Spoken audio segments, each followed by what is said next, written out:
அன்பு நண்பர்களுக்கு வணக்கம். சில படங்கள் பார்த்தீங்கன்னா, பயங்கர ஒரு எதிர்பார்ப்பும், ஒரு பரபரப்பும் இருக்கும்.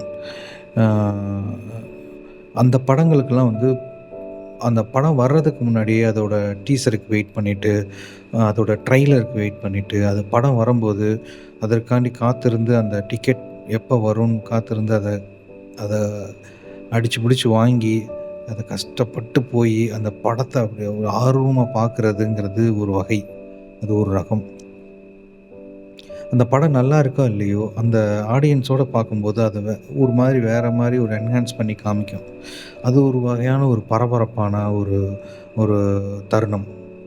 அதே வகையில சில படங்கள் எந்த ஒரு எதிர்பார்ப்பும் இல்லாம, இப்படி ஒரு படம் இருக்குன்னே கூட தெரியாத மாரியான ஒரு படத்த திடீர்னு ஒரு நாள் நீங்க லீவ் போட்டு வீட்ல சும்மா இருக்கும்போது, யாருமே இல்லாத டைம்ல கேடிவில பார்க்கும்போது, "ஏய் நல்லா இருக்குல்ல" அப்படின்னு சொல்லி சில படங்கள் தோணும். நீங்க பார்க்காத படங்கள் பார்க்கும்போது. அந்த மாதிரியான ஒரு படம் தான் நான் இன்னைக்கு பார்த்துட்டு வந்தேன். அந்த படத்தோட பேர் மெய்யழகன். மெய்யழகன் டைரக்டர் பிரேம்குமார் எடுத்த முதல் படம் 96 எனக்கு ரொம்ப பிடிச்ச படம். ஸோ, அந்த மாதிரி தான் இருக்குங்கிற ஒரு எதிர்பார்ப்புலாம் வைக்கல. டீசர்லாம் பார்த்துட்டு ஒரு ரிலாக்ஸான மனநிலையில போயிருந்தேன். இந்த படத்துக்கு போறதுக்கு முன்னாடி மேக்ஸிமம் ரிவ்யூவெல்லாம் அவாய்ட் பண்ணணும்னு நெனச்சேன். இருந்தாலும் அங்கங்க கேட்டதில செகண்ட் ஹாஃப் ரொம்ப ஸ்லோ அப்படின்னு சொல்லிட்டாங்க. அதையும் மீறி அ இந்த படம் பார்க்கணுன்னு முடிவே பண்ணி வச்சுட்டேன். அதனால அ சோலோவா ரிலாக்ஸ்டா போய் இந்த படத்த பார்க்கும்போது, அவ்வளோ அழகா முக்கியமா அந்த செகண்ட் ஹாஃப் ஸ்லோன்னு சொன்னாங்க தெரியுமா? அங்க தான் அந்த படத்தோட உயிரே இருக்கு. அந்த அழகா கொண்டு போயிருந்தாங்க. படம் ஆரம்பிக்கும்போது அந்த டைட்டிலே அவ்வளோ ஒரு வகையான ஒரு உணர்வ குடுக்குது. எப்படின்னா, ஒரு நடை சாத்தக்கூடிய ஒரு பழமையான தஞ்சை கோவில்ல நடை சாத்தக்கூடிய தருணத்தில, அந்த மந்திரம் ஓதும் அந்த சத்தங்களும், அ அந்த ஒ மணியின் ஒலிகளும், அந்த இதெல்லாம் கேட்குற அந்த சத்தம் கண்டிப்பா ரொம்ப ஒரு பழமையான ஒரு கோவில்ல, இந்த மாதிரியான ஒரு ஒலி, அந்த எக்கோவோட சேர்ந்து வரும். அத கேட்கும்போதே பார்த்தீங்கன்னா, அவ்வளவு ஒரு ஒரு வகையான ஒரு மனம் கூட வந்தது. எப்படின்னு சொல்றதுன்னா, ஒரு நெய் விளக்கு திரி இருக்கும் தெரியுமா? அந்த நெய் விளக்கு திரியிலேருந்து ஒரு ஸ்மெல் வரும். அந்த நெய் திரியிலேருந்து. அதோட சேர்ந்து அந்த பூக்களோட மணமும் சேர்ந்து வரும். இது அந்த கோவில்கள்ல தான் கிடைக்கும். இந்த குங்குமத்தோட ஸ்மெல், இந்த மாரி எல்லாம் கலந்து ஒரு வகையான ஒரு அழகான ஒரு நறுமணம் அந்த கோவில்ல கிடைக்கும். இந்த படத்தோட டைட்டில் ஆரம்பிக்கும்போது அந்த உணர்வ குடுத்துட்டாங்க. அந்த டைட்டில் போகும்போதே நமக்கு அ ஒரு பேக்கிரவுண்ட்ல அந்த ந அந்த கோவிலோட உணர்வ நம்மனால உணர முடியும். அப்படி இருந்துச்சு. அழகா இருந்துச்சு.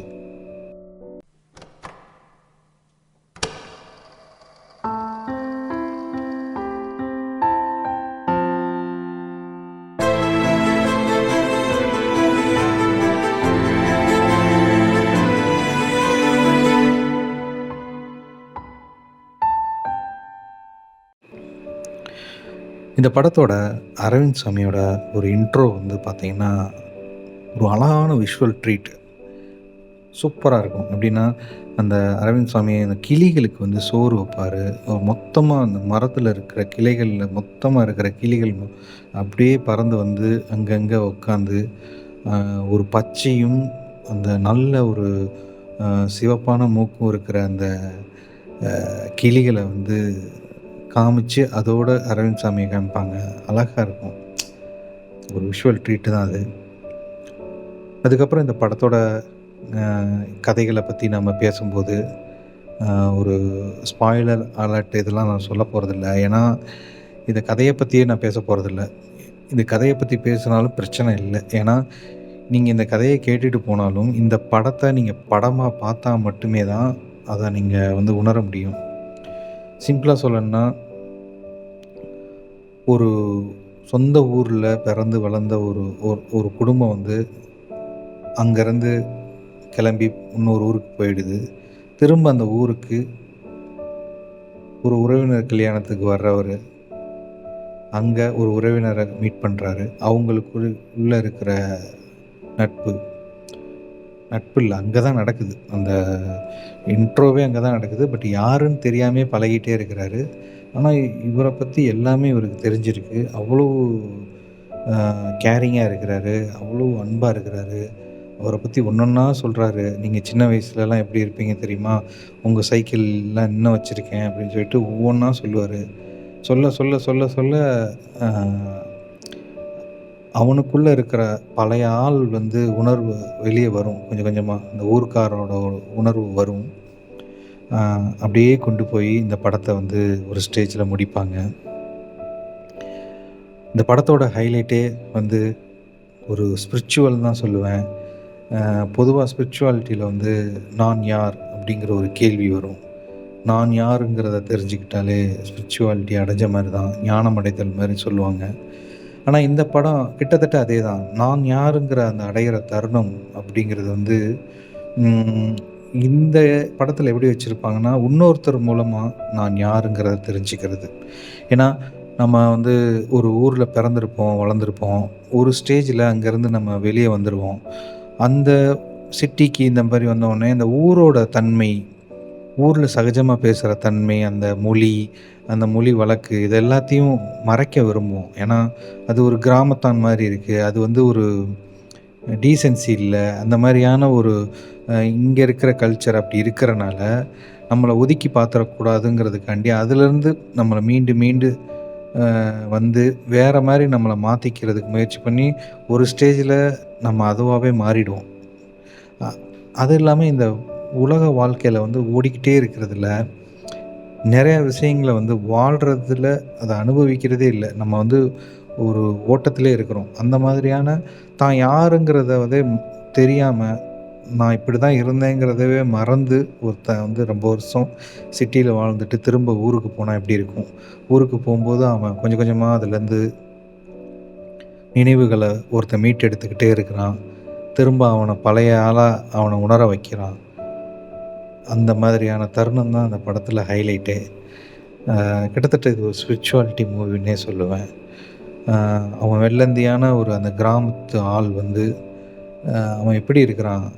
அவன் இவனை அவ்வளோ தூரம் அப்சர்வ் பண்ணியிருப்பான் சின்ன வயசில். இந்த ரேலி சைக்கிளில் அவனோட சைக்கிளில் ஓட்டிகிட்டு போகிறது. இந்த படத்தில் நிறையா இடங்களில் பார்த்திங்கன்னா அந்த சீன்ஸை சூப்பராக காமிச்சிருப்பாங்க.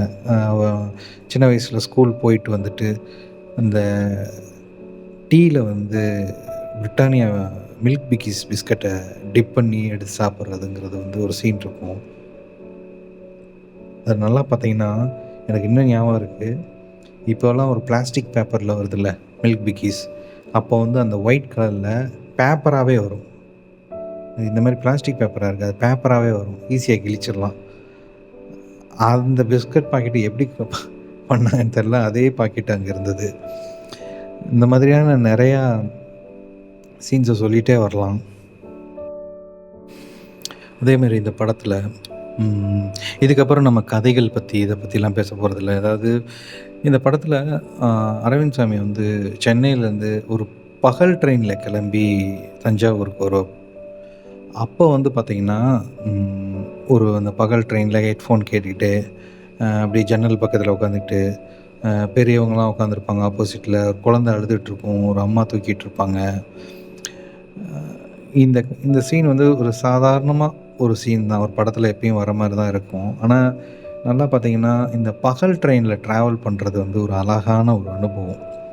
நான் அடிக்கடி வைகையில் முன்னாடிலாம் போவேன்.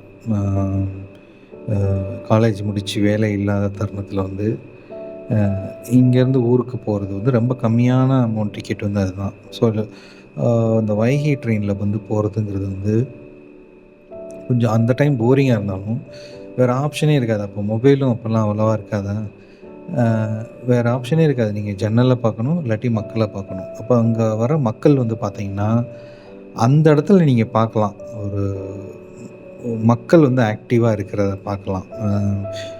பெரியவங்களாம் இருப்பாங்க, அ ஊருக்கு வரும்போது, அந்த ஊருக்கு எடுத்துட்டு வர கூடை, அது சாப்பாடு, அவங்க சாப்பாட வந்து ஒரு ஸ்டேஜில எடுத்து சாப்பிட்றது. அ ஒவ்வொரு ஸ்டேஷனுக்கு அப்புறம் ஒரு ஸ்டேஷனுக்கு அப்புறம் உட்கார முடியாம அங்கிட்டு இங்கிட்டு அலைஞ்சிட்டு, ஏதோ பேசணுன்ட்டு வந்து பேசிட்டே இருப்பாங்க. ஏதாவது பேசுவாங்க. ஸோ இந்த மாரி நெறையா அதேமாரி குழந்தைகள் இந்த அதில படத்தில வர மாரி குழந்தை அழுகுறது. அந்த குழந்தை அழுதவுடனே அது பக்கத்தில இருக்கிறவங்க எல்லாரும் அதுக்கு வந்து ஹெல்ப் பண்ணுவாங்க. ஒண்ணும் இல்லப்பா இப்படி இருக்கு அப்படின்னு சொல்லிட்டு ஹெல்ப் பண்ணுவாங்க. ஸோ இந்த மாதிரியான அந்த பகல் ட்ரெயினோட ஞாபகமும் வந்தது இதில. அதுக்கப்புறம் இந்த உறவினர்கள் கல்யாணத்துக்கு கிஃப்ட் குடுக்குறதுங்கிறது ஒண்ணு இருக்கும். ஆனா ரொம்ப க்ளோஸான ரிலேஷன்ஸ்க்கு நல்லா பழகுன சில ரிலேஷன்ஸ்க்குலாம் கிஃப்ட் குடுக்குறது வந்து கொஞ்சம் சின்ன வயசுலேருந்து பழகுனவங்களுக்கு கிஃப்ட் குடுக்குறம்போது, ரொம்ப க்ளோஸ் ஃப்ரெண்ட்ஸோட கல்யாணத்தில போய் கிஃப்ட் குடுக்கும்போது, இந்த மாரி இது பண்ணும்போது ஒரு உணர்வு வரும். ஆனா இங்க வந்து ரொம்ப சென்டிமென்டலான ஒரு சீன் ஒண்ணு அரேஞ்ச் பண்ணியிருப்பாங்க. அந்த மேரேஜ் சீன்ல வந்து அ அண்ணன் வந்து தங்கச்சிக்கு வந்து கிஃப்ட் குடுப்பாங்க. அந்த கிஃப்ட் குடுக்குற சீன வந்து ரொம்ப லாங்கா எடுத்திருப்பாங்க. இனிஷியலா பார்க்கும்போது கொஞ்சம் ஓவரா இருக்கோ! அப்படிங்கிற தோன்ற டைம்ல அப்படியே அந்த சீன எலிவேட் ஆகிட்டு, அ அப்படியே ஒரு அழகா கொண்டு போயிருப்பாங்க. நமக்கே ஃபீல் பண்ற மாரி கொண்டு வந்துருவாங்க. கீழ இருக்கிற லேடீஸ்க்கு அந்த பார்க்கும்போது அப்படியே கண்ல தண்ணி வர மாரி உட்காந்துருப்பாங்க. ஸோ அந்த அண்ணன், தங்கச்சி பாண்டிங்க வந்து சூப்பரா அந்த சீன்ல வந்து காமிச்சிருப்பாரு பிரேம்.